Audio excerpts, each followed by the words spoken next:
तो Manish, you'd like to start? Harshvardhan, you'd like to start? Yeah, so we would be, since we are having Dr. Jayant Sarvate here, we would like to invite him to be our first speaker.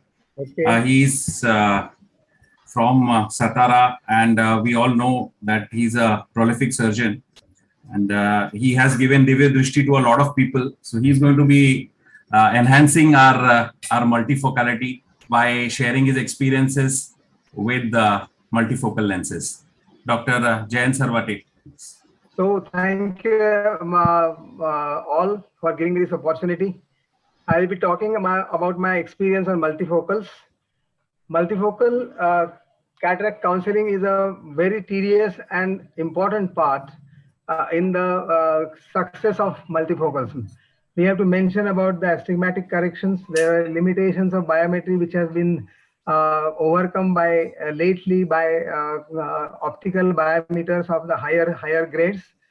We have to inquire about the visual requirements like night driving, work cultures, the night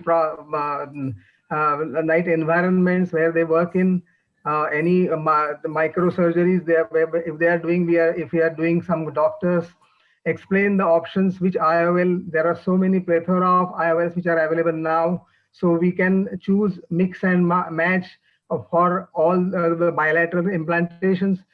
And we have to tell them that it is not for complete spectacle independence, but it is a procedure for significantly reducing the spectacle dependence. That's an important thing. Promise less, deliver more. You will take some more time to get used to this and new environment, and you will do better if the other eye is operated after a minimal gap. And finally, mention about the occasional glare and halos post-operatively, whatever model you choose, you do give them to some extent. So most important fact is we have to give more chair time to the patient. So it's a system which a new visual system.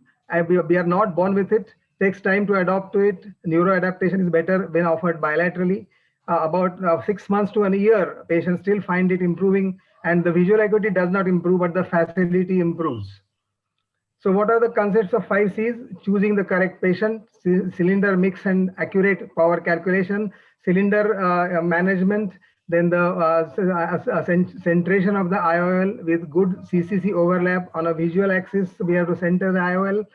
Then the cornea and ocular surface disease, we have to rule out and treat if necessary, and cystoid macular edema or other macular problems or retinal problems, which should be totally avoided. Which patients to avoid? Those who demand perfect vision for the price they are paying. Patients who need to do more than normal night driving. They can do well with new EDOFs like Lucidis, Vivity, Synergy, but still they have to be told about the night driving problems to some extent. Any patient with a written questionnaire and space for you to write your comments. Finally, crazy patients with unrealistic expectations, and the fastidious patients like doctors, surgeons. So we have to tell them, explain to them most of the things, and then go ahead with their multifocals or EDOFs or combinations. Patients requiring sharp and high contrast for occupational regions, ophthalmologists, because we are microsurgeons and we may not get that exact focus while after giving you that, taking this multifocal. Neurosurgeons. Why light utilization is important? The amount of light energy transmitted impacts the contrast sensitivity and quality of vision. So these new trifocals try to address this problem, and above 85% transmittance at 3 millimeter pupil size is designed to provide crisp quality of vision at all distances, and especially in low light conditions, because all these patients are active, avid readers, avid computer users, bridge players, going to pubs and restaurants at the lower lights. So they will require this night vision very clearly. Then my multifocal experience dates back from year 2000. My multifocal practice is not a huge one. It is about 5 to 6% now, but it is still growing because of these change scenarios. There are better diagnostics which are available like specular microscopy anterior posterior topography, pentacams, Galilei, aborometers, all sorts of optical biometers, then other better retinal and optical nerve evaluations, plethora of multifocals. Multifocals we have many to choose from, and the trifocals especially because of their high light transmittance, they give better results in recent days. PanOptix, AT-LISA tree, and triphobic of Care Group Indian IOL is also an excellent choice. EDOFs like Symphony, Lucidis, VVT, Synergy, and other multifocal IOLs from Indian manufacturers because of the obvious cost reasons. I always prefer hydrophobic IOLs. My preference used to be Restore, and now it is PanOptix, and this triphobics from Care Group also. The first patient which I did was a primary teacher in whom I had implanted silicon 3-piece bifocals, and he's still doing fine. Those days it was the only thing which was available. And I will give some examples of how to decide and why, what are the points which we consider pertinent for decision making in the multifocal patients. A 60-year-old non-diabetic male, height 6 feet. Why I'm considering height? Because with the height, intermediate distance and reading distance also matters and gives. So this patient I had put PanOptix, a lady gynecologist, drives passionately, early diabetic with strict control, with all parameters. I did both eyes Restore, and I would have preferred PanOptix. Again, old retired company executive, very active on computers, drives at night, plays bridge regularly. I would do PanOptix. I have done Restore in both eyes because all these are successful patients of mine who have done quite long back. A lady doctor, 55-year-old, a sonologist working in dim lights to look at the screen at around 80 centimeters. So she will need an EDOF. So we have given her Symphony with some near additions. A peculiar situation, one eye, young male, one eye cataract, one eye doesn't have much of a cataract, but still we have done a PanOptix in his case and he's happy. A 30-year-old male, female CL intolerant, pachymetry 478, ACD is 2.7, 11 diopters of myopia, and other eye -3. So we have done AT-LISA in her right eye and left eye. We have done LASIK. Again, a hyperopic 35 diopters IOL power and 36.5 diopters left eye. Fortunately, we could get that triphobic, our Indian IOLs for such people, and she is doing extremely fine in both eyes.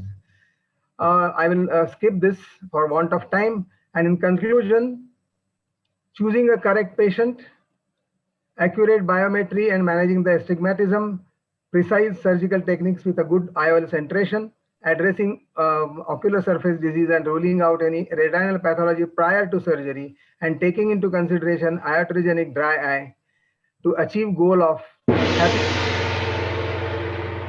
results exceeding expectations. Thank you very much. Thank you, sir. That was a very decent exposition. Time permitting, if one or two speakers are not there, maybe we can have a round-robin discussion on the pros and cons, where for a change, Chitra will not be the prosecutor. I would be the prosecutor. He is a public prosecutor. Yes. This is a public show. So,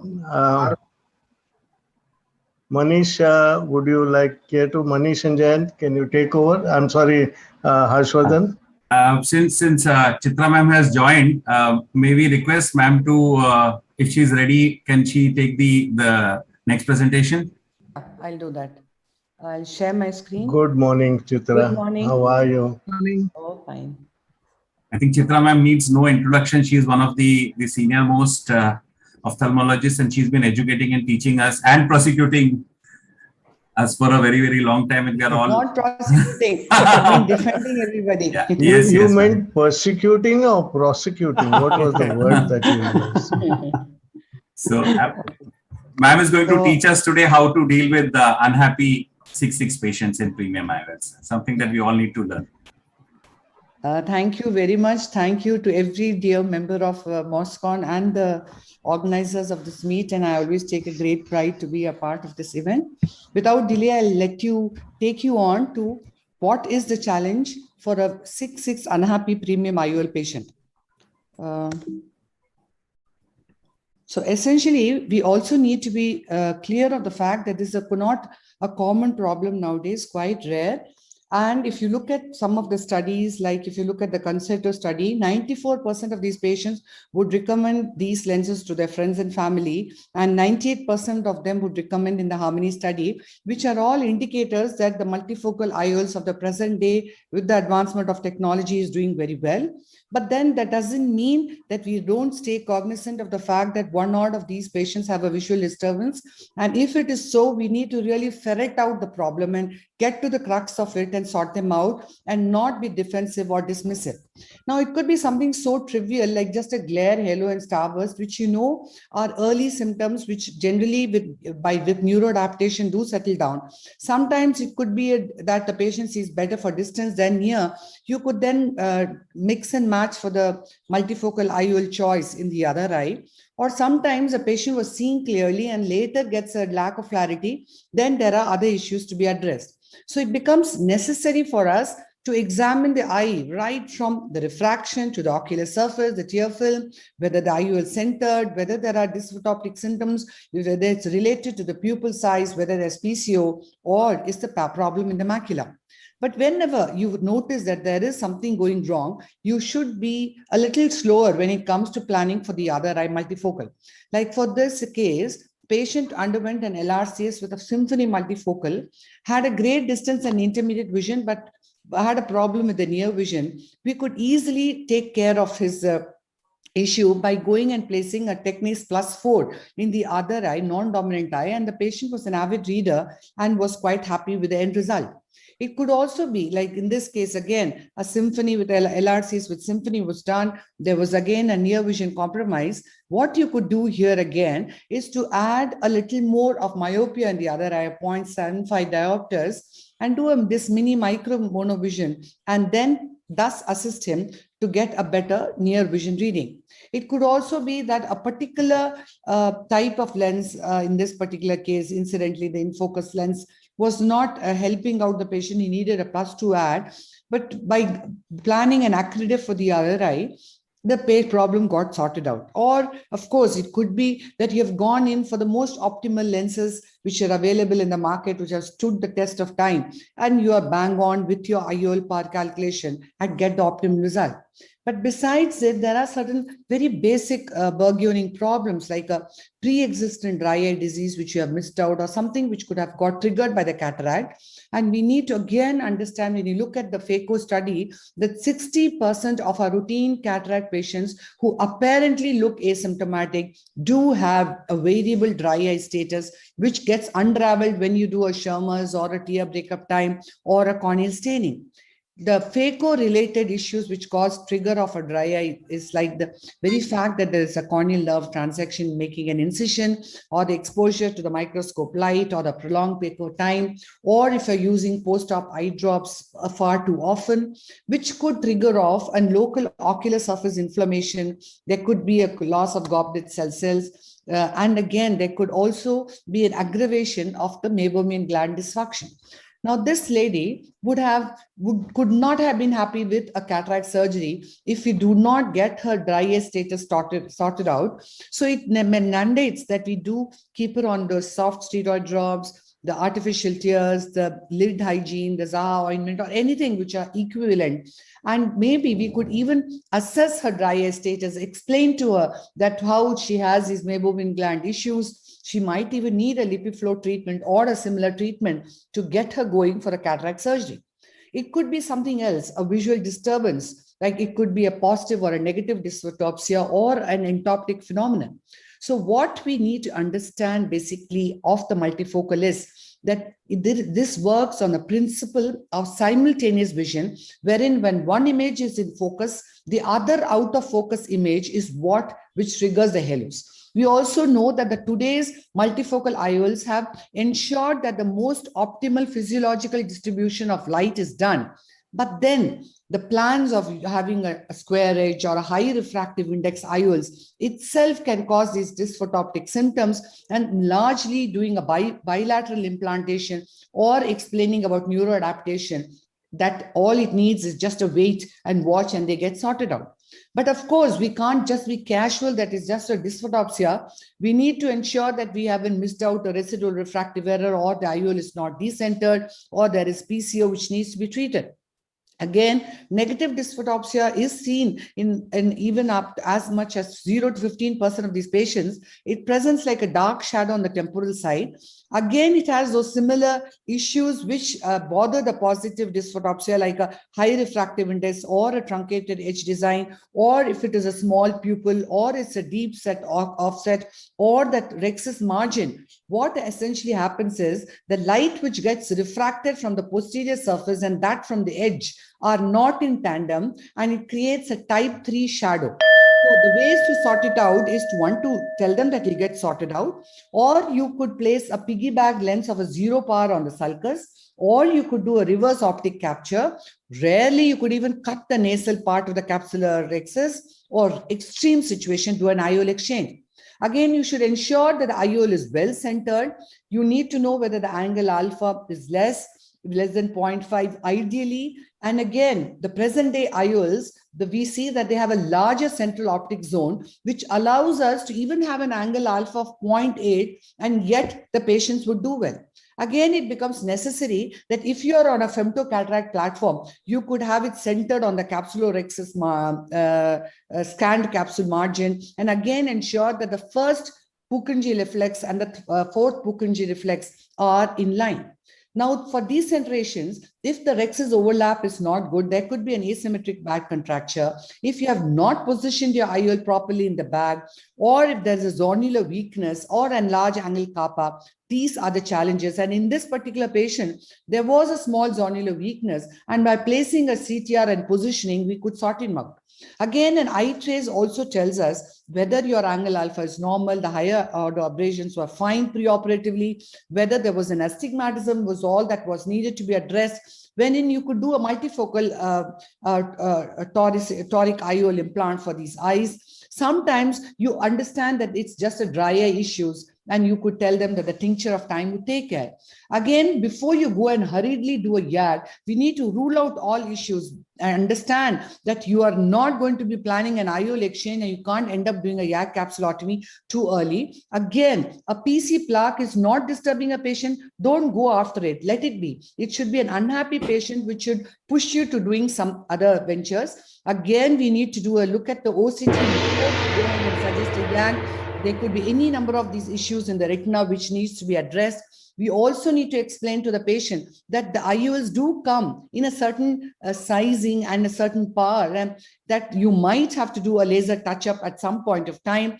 We need to understand that the best way to go about it is to plan well in advance, ensure that you have explained to the patient that there are these small adaptation issues. You have a range of lenses now. You can give a low ad, a high ad, an extended depth of focus, a trifocal lens, each of which are based on the needs of the patient. And if you have chosen the right patient, counsel the right patient, chosen the right IOL part, and did a perfect surgery, you would do well. And last but not the least, if you have a 6'6" happy patient, that is more important than getting him a 6'6". What I meant to say, a 6'6" minus happy patient is more important than forcing him to see 6'6", because finally, how ideally the patient is with the multifocal lens.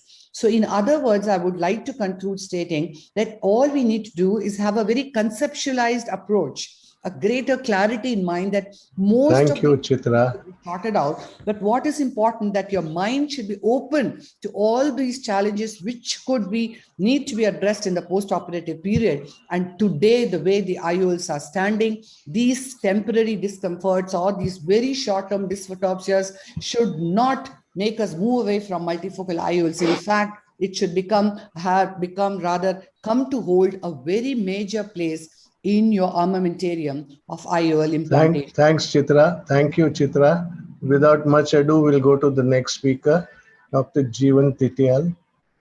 Rohit is also here. Harbansh is also here. Good morning to all of you. Yeah, good morning, sir. Good morning. Very good. Very good morning. Good morning. And thank you for giving this opportunity, Dr. Lahane and Dr. Ragini and yourself, sir. And I'm going to talk about toric IOLs just now. And it is a very important part of our cataract armamentarium because we do have a large number of patients requiring toric lenses. I think one investigation which would highlight importance of toricity is biometry. Just see this case of mine, a lady who has toricity of around 2.41. So this patient monofocal lens should be combined with the toric IOL because that's going to decrease the need of toric lenses or spectacles in the post-op period. This is a patient come for a monofocal lens and has a just 0.31 cylinder. Good case for any type of IOL as such. But if you have a patient coming for trifocal, multifocal, what Dr. Chitra was talking about, even a 0.76 cylinder is a large cylinder for this patient, would require a toric multifocal or a trifocal lens. So that's the importance of knowing the biometry for all our patients to actually assess what is happening in those cases. Therefore, it is important to have a good patient selection, biometry and calculations. Patient which has a poor ocular surface, irregular astigmatisms may not be a good case for a toric IOLs. You may have to treat the ocular surface disease first, then looking for a good corneal surface analysis. Patient with a glaucoma, drainage, glaucoma, trap surgeries, post-vitreoretina, or cases where you have a poor general attachment will be a poor cases for these premium IOLs as such. Biometry wise, we know that if you have optical biometry, that will give you a better assessment. One important thing to highlight is a posterior corneal astigmatism, which is very important to be assessed. We all know there's always going to be a difference between our total K and the actual K, which is coming both anterior and posterior. In this patient, you can see the anterior K is just 0.89. But if you say TK, which is 1.18, so that is going to be a difference when you look into these patients subsequently. Not only the anterior K is important, the entire total K is also important for these patients, especially for those cases where looking for the complete correction of toricity. Let's give me this example. We know that posterior is always against the rule astigmatism. If anterior has a with the rule astigmatism, so you're going to overcorrect this patient if you just take the anterior astigmatism for this patient alone. So that is important to know. As I said, posterior is against the rule always. If anterior also has against the rule astigmatism, you're going to undercorrect this patient. So this importance of posterior corneal astigmatism has to be analyzed for your patients. The various devices which can give you a measurement of TK, going to be optical biometer, especially IOLMaster 700. Or if you have other nomograms which can look into a posterior corneal astigmatism, like a Bayer's or a COG formula will assess, or you can have online calculation also. So it is very important for a post-LASIK, post-RK and a patient with keratoconus that biometry has to be done accurately. To summarize the initial patient selection point of view, implantation toric IOL should be based on a good ocular surface. That means good recording of toricity of cornea and the amount of cylinder. And to determine the axis, it is important to do at least 2 devices to know the amount of cylinder and axis. If they match, then that's a good case for a toric IOL implantation. Formula should be such, which gives you a wide range of correction for all types of axial length keratometries, and newer generation formula will be better. Surgical tip-wise, there are 3 important things. One is to measure the astigmatic axis. Second is the marking axis on the eye. The third is placing the lens in that particular axis. In that way, apart from manual markings, which we have been doing, image-guided surgeries or intraop abrometry may be a good devices. These are various ways to do a manual marking. 3-point marking with the bubble marker is the preferred one for most cases. And sometimes the manual marking patient sitting is also very, very important as such. Surgery-wise, we all know it is important to actually know the reference axis for these patients. And these subsequently, once you have a reference axis, so this is the axis implantation. If you have image guided, it gives you the orientation of axis in terms of size, centration also. And accordingly, the implantation IOL will be perfectly positioned in terms of effective lens position also, which is so important for a trifocal or multifocal lens of OIS. Surgery always has to be done in a manner where you have a good rhexis coverage for IOL and don't damage the posterior capsule or the peripheral granules where the decentration can happen. Don't leave a very small rhexis. Don't make a too large rhexis because that is going to cause rotation of IOL in a post-op period with fibrosis or unequal coverage of IOL. Viscoelastic removal is compulsory from both anterior and posterior part so that you don't have a rotation immediate post-op, which is significantly seen within a 1 hour of toric IOL surgery. Always leave the lens around 3 to 5 degrees anti-clockwise. Then subsequently, after you hydrate the wound, like I'm doing here, then rotate the lens to a proper axis. Make sure all these 3 dots either side is oriented perfectly to the middle of these 3 lines for getting a good correction for your patient. This is our comparative studies, manual versus image guided. We found that image guided surgery provides better visual quality. Visual acuity wise, they may be similar. The quality of vision is far better with a better orientation and placement of IOLs. To summarize the surgical aspects, manual methods are good, pendular. Image guided will give you a better quality of vision. Intraoperatively, if you have access to that, you'll have a better orientation also. But if you have a workstation like a digital, that gives you an angle alpha, give you other orientations also. Image guided surgery through digital devices gives you a better assessment, alignment of toric IOLs. And just one word for a post-op assessment for these patients. We know that there are various predisposing factors. Mainly they are pre and intraoperative. Post-op is very rare to have. The incidence is less with better designed IOLs.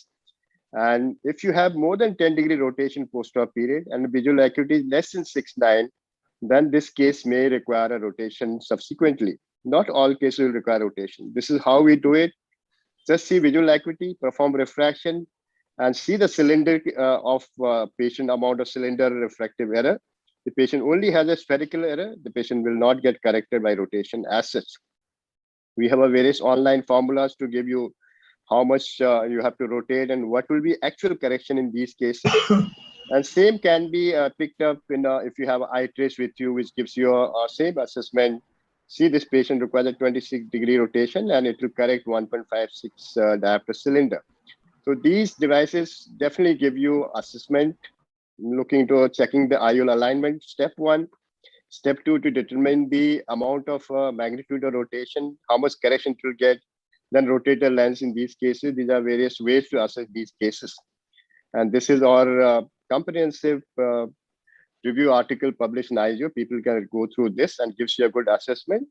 And properly done IOL will give you a better correction. And especially in a trifocal, multifocal, toric is must. Even you have a cylinder less than 0.7 also. Thank you for your kind listening, and hope that we all learned something from each other. Thank you so much. Manish, before you call the next speaker, just 2 points here. Doctor, just by observing the IA tip, which is a straight tip, you know that this is a very senior experienced surgeon who started with the straight tip days, and he has had tons and tons of surgical experience. That's Thank one. you. And the second, Dr. Tityal, is future prediction.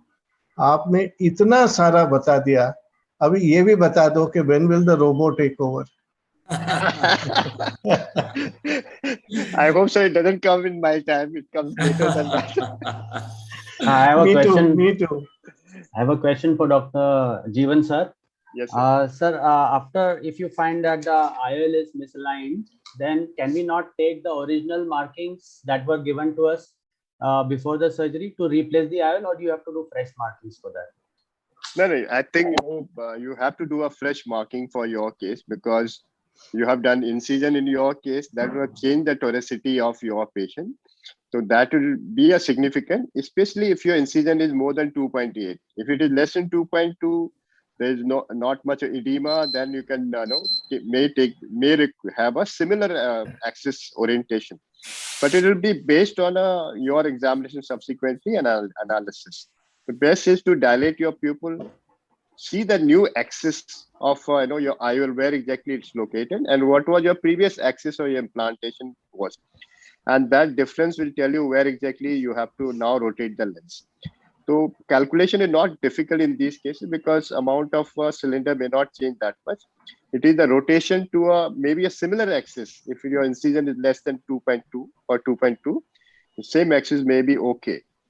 But you have a larger incision, then it may be difficult. So those who think, don't have eye trace, When I which present my case, your formula question will- will be Yeah. answered. Yeah, My presentation, your question will be answered. Harsh, I was about to say the same thing because the next topic that Harbans sir is taking is related to the questions you are asking. Sure. Thank you so much, Jeevan sir, for a wonderful presentation. And we now invite another very senior ophthalmologist. He's a legend in ophthalmology, teaching ophthalm for more than 4 decades now, Dr. Harbans Lal. And sir is going to be talking about toric IOL surprises. But he's the one Thank who you, keeps Dr. surprising Prithviraj, sir. everybody. Good No? morning. Good morning, Harbans. Manian Kapoor. Good morning, Yeah. good morning, respected Good morning, Prithviraj, sir. Ragini. Good morning. And good morning, Harbans Lal, sir. He is also the president, going to be the president of AIOS. Good morning, Chitra ma'am. Good morning, Sarvate sir. Good morning, Anisha. Yes, Hi, sir, Manish madam. and Hello. Harshvardhan. Yes, And ma'am. my lovely, lovely Suvira. Welcome, Ragini ma'am. I thank Dr. Ragini, Dr. Lane, and Dr. Ranjit Maniar and all others in Maharashtra Ophthalmic Society for giving me this opportunity. So my talk is very simple, and what I'm going to talk is how you can do the realignment and whether it will work or not. So what I call as a toric IOL surprise, if the refractive error, what you predicted is more than 0.5, you can call it the toric IOL surprise. So whenever you get a toric IOL surprise, there is one answer we need to know, whether it can be corrected by the toric IOL realignment or it cannot be corrected by the toric IOL realignment. So that is the one basic question you need to answer. For that, we need to know what is the present refractive cylindrical power of the patient. What is the present? Forget about whatever was the keratometric value, what you did beforehand because of the dry eye treatment, because of the incisions or whatever may be the factors. What is the present keratometric value? And the lens you put inside, how much that should have corrected. That means what the lens should have achieved. When you reduce keratometric astigmatism with the correction achieved, best possible correction achieved by the IOL, then you get a difference which cannot be corrected by the repositioning of the IOL. Suppose if the keratometric value is a 3 diopter and lens can achieve only 2 diopter, then 1 diopter will remain whatever you might do. So in the best place scenario, whatever is left is non-correctable by the realignment. So once you deduct this non-correctable from the maximum refractive error you have got, you get a what you can correct. So you need to find out what is the correctable astigmatism.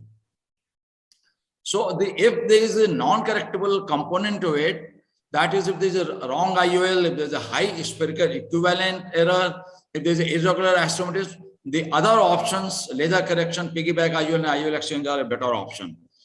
But we need to understand that we correct the misalignment, not the refractive error. I'll explain you further. We correct the misalignment, not the refractive error. So how to calculate the misalignment? We know that the 30 degree of misalignment will have no effect whatsoever onto the corneal plane. So if we know what is the residual correctable astigmatism which you have already calculated, and what is this lens was supposed to correct, total correctable astigmatism. And if we divide the residual correctable astigmatism with the total correctable astigmatism and multiply by 30, we'll get the misalignment. For example, if there's a residual correctable astigmatism of 1 diopter, total correctable astigmatism by the IOL was 1 diopter, then 1 by 1 into 30 means there is a misalignment of 30 degree. But if suppose the toric IOL was supposed to correct 6 diopter and only 1 diopter is left, that means 1 by 6 into 30, the misalignment is actually only of 5 degree. So depending upon, this is like a chart, if there is a residual correctable astigmatism 1 diopter, if the IOL power at a corneal plane corrects 1 diopter, then the misalignment is 30 degree. If it was supposed to correct 2 diopter, then misalignment is 15 degree. If it was supposed to correct 3 diopter, then 10 degree, 4 diopters for 5 degrees, 6 diopter into 5 degree. The importance of this is that if you were aiming for 6 diopter, you got one residual, the misalignment is only 5 degree, probably it may not be worthwhile to going and trying to correct that. So I'll show you one of my patient. This is the reading when the patient came to us, lens star 1.39 at 92 degree, pentacam at 3 millimeter. You need to understand that pentacam gives a various reading at 1 millimeter, 2 millimeter, 3 millimeter, 4 millimeter, depending upon the pupil size you need to choose. And this is the total refractive power, which includes the posterior corner surface as well, was 1.5 at 93. So we put on a multifocal IOL, a plus 16 at a 1.5. So after surgery, the uncorrected visual acuity was 6/10. Best corrected visual acuity was 6/6, plus 1 with minus 1.5 at 30 degree. Now, forget about all the astigmatisfix.com and all the going into the net and trying to find it. You don't have to do anything. Just recalculate the keratometric value. So lens star keratometric value was 1.56 at 94. Pentacam at 3 millimeter was 1.6 at 95 degree, which matches with the lens star, which measures less than 3 millimeter. And at a 4 millimeter, it was 1.1 and at 1.4 degree. So you can see the variation of nearly 12 to 13 degree. So we wanted to put this lens at 90 degree to get the best outcome. So you go in, and this is very easy. You don't have to open the main port, and you mark the reference. Whenever you're marking 6 o'clock or 180 degree, you are marking the reference point. You're not marking 6 o'clock because your ink mark itself is more than 5 degree thick. So you mark a reference point and then see where the 6 o'clock will be. Like in this case, 6 o'clock was slightly nasal. So we mark the 90 degree and we do not open the main port. We open the side port, which was already made. And I normally make only one side port. So we make another side port for this, and we can highlight these marks. And usually if you have got any doubts which mark is correct, most of the time the peripheral mark, which is closer to the ring, should have more accurate location than the mark which is in the center, which is more by assessment. So this is the side port incision was open up, and you can use the Dialocard and Adaline. Another side port incision is made, and we very easy to, because there's hardly any fibrosis now. You can inject the hyaluronic acid, sodium hyaluronate over here, and because this can be easily removed, and then you just go and dilate and make sure that the lens is good and well in position. Sometimes because of the knee, the one loop may be in the right position, other may not be there because these are not so strong, the lens at the optic haptic junction. So reposition it, remove all the viscoelastic from front and back, and put on air to press this lens well back and seal the wound properly, and there should be no leakage. So the post-operatively, what we got was the residual refractive error 0.25 diopter, which was the case spherical equivalent to start with, and pre-alignment, which was +1 and 1.5. Now there was no astigmatism whatsoever. So this realignment will not work if the spherical equivalent error is high, which cannot be corrected. If there is a non-correctable astigmatism is high, it will not work. If there is irregular astigmatism, junior dialysis, PCT, fibrosis of the capsule, and other factors, that it won't work. So in those cases, other options have to be taken into the considerations, and PRK is one of the easiest options. And if there is a lot of residual error, you can go for IOL exchange, particularly for the hyperopic spherical equivalent, because the laser is probably not so effective as in cases of the myopic. Piggyback IOL is also an option, and if the surgery has, if you are planning after 6 months or 1 year when you feel that you may not be able to place the lens inside the bag. So thank you very, very much for doing this.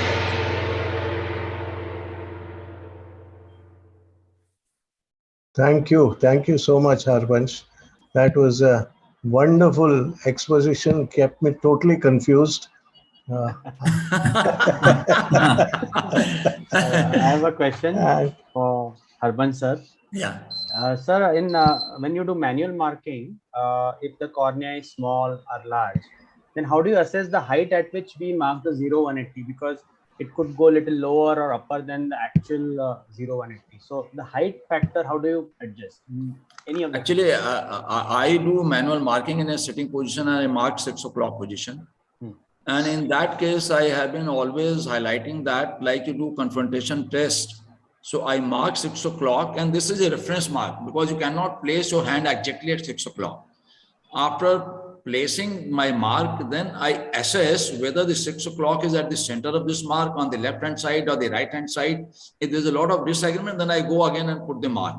But what I say, whenever you're placing your hand, whenever you use the air bubble marker, it may shift onto the one side because you cannot focus on the two things simultaneously. When you're looking at the center, the periphery is missed. Sometimes the mark may be on the right or sometimes it may be left, as you said, the smaller cornea and a bigger cornea.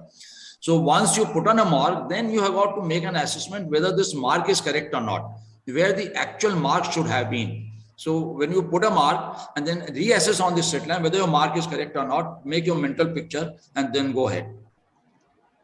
Thanks. Thank you, sir. So, One Manish, question, Dr. Harbans, sir, if I'm asked, if I'm permitted to ask, you put air bubble and do you leave that it? was a rhetoric question, huh, Rohit? Yeah.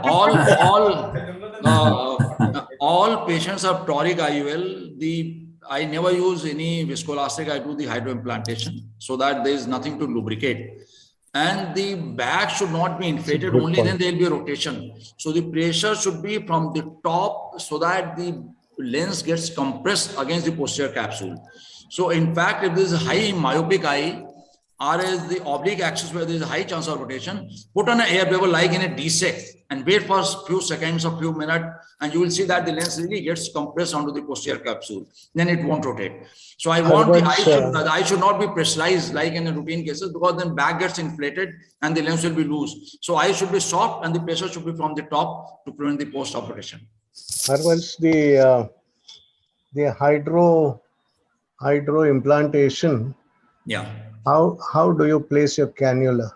That's a very key factor because if you look at the anatomy of the anterior segment, only by putting an anterior segment maintainer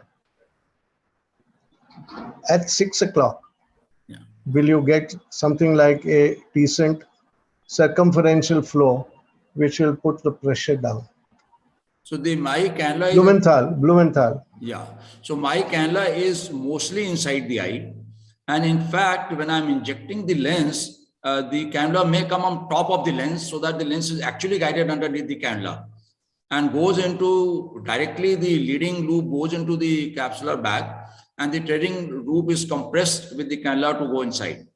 And particularly if you use the Technis platform lenses, they are slow to open up. So they are very easy to place inside the bag as compared to the other lenses which open up very fast. Then you have to rotate. I'll recommend that you try an AC maintainer because the flow itself will push your lens down. You won't have to use the cannula this way or that way. Yeah, but there is anyway, a problem. We'll go ahead, sir. That will be another. We'll take it up one-on-one. We'll take it up one-on-one. Yeah, Manish. Yeah, in fact, Harshvardhan will. We have Dr. Rohit Om Prakash from Om Prakash Eye Institute in Amritsar. He's the head of the institute and performed more than 70,000 cataract surgeries. This institute is a torchbearer for cataract surgeries and eye care in North India, especially in and around Amritsar, Punjab. And as his name suggests, all over India. All over India. Yes, all over India. And as his name suggests, he is Prakash. His name has Prakash and he does give Prakash to everyone around him. So let's get enlightened by his knowledge. He is hosting one of the now becoming the most popular winter IIRSIs and he is If there is one characteristic that defines Rohit, it is that he is 100% logical. In everything that it does, logic is supreme. Rohit, go ahead, please. His topic is subluxated IOL bag complex fixation. Yeah. Can you hear me? Yes, sir. Yes, sir. slide visible? Everything is visible? Yes, sir. So I would like to thank Dr. Ragini and Dr. Lahane sir for this opportunity. And so I would be speaking on subluxated IOL bag complex fixation. Well, we need to know the etiology because there is a progressive zonular dehiscence with superadded contraction of the capsular bag, which continues for many years after what seemed to be an uneventful surgery, which leads to subluxation or dislocation of the IOL bag complex. Well, the incidence is increasing. The cumulative risk is 0.1% after 10 years and 1.7% after 25 years. The predisposition to zonular insufficiency and capsular contraction includes, most important of all, is a pseudo-exfoliation syndrome, which occurs in which is there in more than 50% of these cases. Aging, high myopia, uveitis, trauma, VR surgery previous, retinitis pigmentosa, diabetes mellitus, previous acute angle closure glaucoma attack, and connective tissue disorders complete the list. Well, the mechanism which is involved in this late IOL bag complex subluxation is that there is a preoperative trauma or zonular weakness, wherein it is there and capsular contraction syndrome comes into picture, wherein I'll talk about it because this is a very important part in addition to the zonular weakness which is there. And at times there's a post-operative trauma to the zonules which causes the IOL bag complex subluxation. The exact role is not fully agreed upon, but it can vary on case-to-case basis. So capsular bag contraction syndrome is something which I would like to talk about because the anterior cuboidal lens epithelial cells with metaplasia, with myofibroblastic transformation, the cells contain smooth muscle actin and contraction results in fibrous membrane formation around the rim margin of the capsular axis. And there's a contraction and constriction, which at times can cause complete closure of anterior capsulotomy. And if by any means the zonules are weak, it can cause fragmentation of the zonules and luxation, subluxation of the bag IOL complex. So how do we prevent it? Make a larger rhexis. No doubt it should be covering the IOL optic by any means. And if the fibrosis and shrinkage is occurring, YAG laser relaxing cuts should be given. Chopping techniques which are less traumatic to the zonules should be used. And if the zonules happen to be weak, tangential aspiration of cortex is one important factor which should be borne in mind. Meticulous cortical cleaning. And if the zonules happen to be weak, then put the haptic in the sulcus and do the IOL capture. So that is something which can be thought about. CTR has a role, but then studies have shown that it doesn't make much of a difference, but that is something again debatable. So I would be showing two videos of traumatic wherein I'm fixing only one side. So you will see how the flap has been made and you will find how difficult I am feeling. So now I'm going to do the railroading. This is going to go from behind and fix it. So here, when you are using this through the needle is through the main port. At times you can hit upon you can take the corneal tissue along with, and the control is not good. Somehow I'm able to complete it, pull it out. So that was behind. Once that was done, the second step is you have to fix it. So the second is you take the needle. Once that is out, you can see how I'm taking it in. So here I will come from I'm trying to zip up the capsular axis edge also. This is going from front. So that was from behind the haptic. So once that is there, now you pull it and you can fix it. So these are the techniques which are used, and then the second side would be done. Because of paucity of time, I would not be talking about the second side, and coincidentally it was of a traumatic cataract. So here you can now suture it and align the bag. The second is, this is a second video wherein you will find that the pupil is small and it is a traumatic cataract, a traumatic bag lens, a bag IOL complex, subluxation. So I have used the hooks to dilate the pupil. Now, what makes life much more easy is the use of a trocar. So with the trocar, there is no problem of by any means taking in the corneal tissue. Number one, it makes it easy, and you can align it also with the trocar in the direction in which you want. So this is going from behind. So once it has gone from behind, now you can easily use.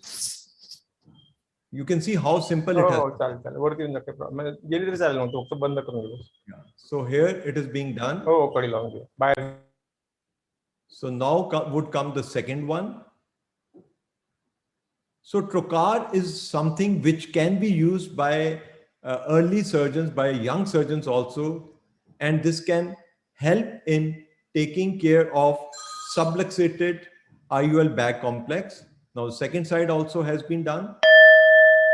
So this will help us fix the bag. So this is going from front. Originally, it was from behind. Using the trocar to our advantage. This is basically the idea of Dr. Priya Narang, wherein she used it for repairing iridodialysis. So this, I have used it to fix the bag IOL complex. So you can see how I am doing it. And once that is, and since it was traumatic, I thought I would not do, but then there would be discussion points whether I could have used the second one also. So I thought, so we can leave that as a matter of fact for discussion. But if by any means you feel that the zonules are weak and there is any factor which can precipitate zonular dehiscence at a later stage, in those situations, even in traumatic cataracts, you can do double fixation of the bag to the sclera for that matter.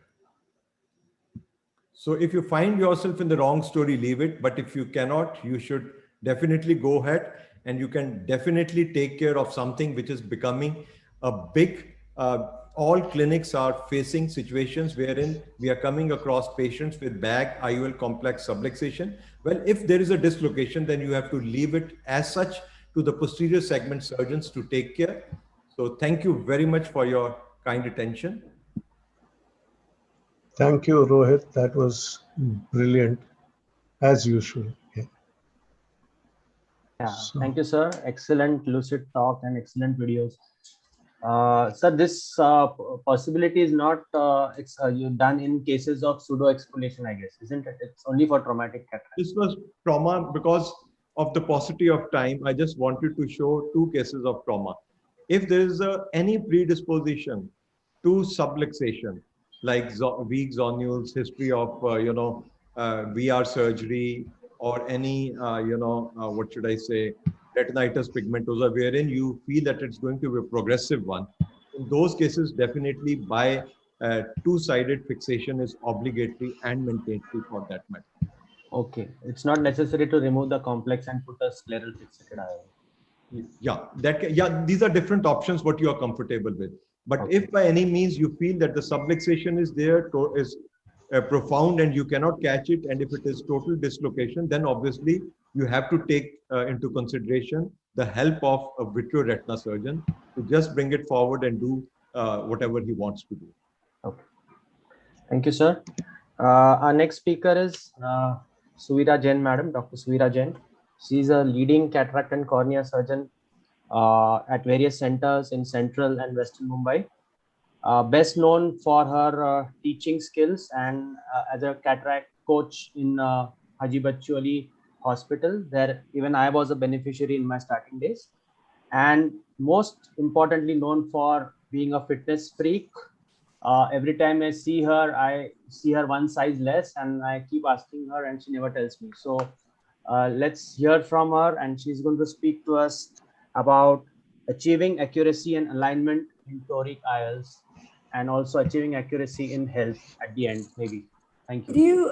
Could you just guide me with why is my screen not opening here? I've pressed screen share. Yeah. Numorotech, can you take over, please? Somebody take care, please. Yeah. Sai, can you please help Suvirama? Stop.